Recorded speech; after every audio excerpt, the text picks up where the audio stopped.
On your face to the phone you're probably holding, it's all driven by the exact same fundamental rules. And in this explainer, we're going to demystify it. Okay, so here's the plan. We're going to start with the big question. What even is energy? Then we'll see how it gets moved around, and we'll unpack the one rule that it can never, ever break. After that, we'll get into the difference between useful and wasted energy, and finally, we'll zoom way out to see how all this powers our entire world. So let's dive right in. What is energy? It's a word we throw around all the time, but what does it actually mean? Well, the core idea is surprisingly simple. It's the engine that drives every single change in the cosmos. At its heart, energy is just the ability to make stuff happen, to move something, to heat it up, to change it in any way. You can think of it like the currency of the universe. Every single action is like a transaction, and the unit we use to measure it is called the joule. And this is a perfect everyday example of a really key point. Energy doesn't like to sit still. Here you've got thermal energy, heat, flowing from the hot coffee into the colder mug and then to the even colder hand. That flow is a type of energy transfer called heating. It's one of the main ways energy moves around. So if we stick with that currency idea, well, money has to be kept in different bank accounts, right? And you need different ways to make transactions. It's the same with energy. Physicists talk about energy stores, the accounts, and transfer pathways, the transactions. And here are some of those main energy accounts.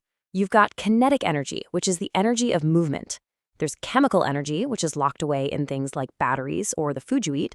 And there's even gravitational potential energy, which is basically energy stored in an object just because it's high up. So how does energy get from one of those accounts to another? These are the transactions. When you push something, you're doing what's called mechanical work. When a current flows, that's electrical work. And of course, there's heating and radiation, like the light and heat traveling from the sun. Take a moving car. That motion is pure kinetic energy. And what's really cool is we can actually calculate it. The formula looks a little intense, but it's just half the car's mass times its velocity or speed squared. And that squared part, that's a huge deal. It means if you double your speed, you don't just double the energy, you actually quadruple it. And it's a similar story here. When you lift a weight, you're fighting against gravity. You're doing work. And that work transfers energy into the weight's gravitational potential store. The formula just tells us that the amount of energy you store depends on the mass, the strength of gravity, and of course, how high you lift it. Okay, so now we get to what is probably the single most important rule in all of physics. It governs every single one of these energy stores and transfers with zero exceptions. This is it, the law of conservation of energy. All it means is that the total amount of energy in a closed system, like, say, the entire universe, is always, always constant. You can't just make energy out of thin air, and you can't make it disappear.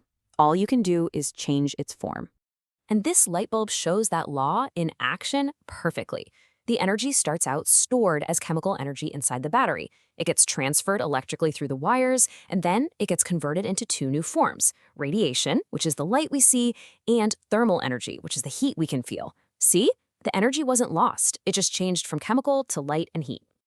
But wait a minute. If energy is never actually destroyed, then why do people talk about wasting energy or saving energy all the time? That question brings us to a really crucial idea: efficiency. So to really get a handle on this whole useful versus wasted thing, engineers use this brilliant tool. It's called a Sankey diagram, and it's just a super clear visual way to see exactly where all the energy is going. What's so great about this is how it shows you the split. All the energy you put into a device comes in from the left. Now, that main straight arrow, that's the useful energy output. It's the light you want from a light bulb. But see those arrows that curve away? That's the wasted energy, which almost always ends up as heat that just spreads out into the room. And this is why it all matters so much. That old school light bulb on the right, it was a disaster, efficiency-wise. For every 100 joules of electricity you gave it, 90 of them were wasted as heat. Only 10 became useful light. The modern LED bulb on the left is a total game changer, turning most of that electrical energy into the light we actually want. So really, when we talk about efficiency, it's just a simple percentage. You take the useful energy you got out, and you divide it by the total energy you put in. The entire goal of modern engineering really is to make that useful arrow as wide as possible and that wasted arrow as skinny as possible. All right, let's zoom out. How do we apply all these ideas on the biggest possible scale? How do we, as a civilization, manage all this energy to power the entire planet? This is pretty amazing to think about, but almost all the energy we use traces back to one place, the sun. The energy in fossil fuels, that's just ancient sunlight stored by plants. Wind, that's caused by the sun heating the atmosphere. The only big exceptions are the heat from inside the Earth, the energy locked inside atoms, and the gravitational pull of the moon that causes the tides. And this leads us to the huge challenge we face today. It's a massive balancing act. On one side, you have renewables like solar and wind. They're clean, which is great, but what do you do when the sun isn't shining or the wind isn't blowing? On the other side, you have non-renewables like fossil fuels and nuclear. They're incredibly reliable, but they come with huge downsides from pollution to toxic waste. Over the years, we've gotten incredibly clever at this. We've figured out how to harness the gravitational potential energy of water with massive dams and how to tap into the Earth's internal heat with geothermal plants, all to convert these huge energy stores into the electricity that runs our lives. But what's the ultimate goal? What's the holy grail? Well, for a lot of scientists, it's mastering nuclear fusion. This is the very same process that powers the sun. If we can crack it, if we can build a reactor that gives us more energy out than we put in, it could provide nearly limitless clean energy. It could literally change everything.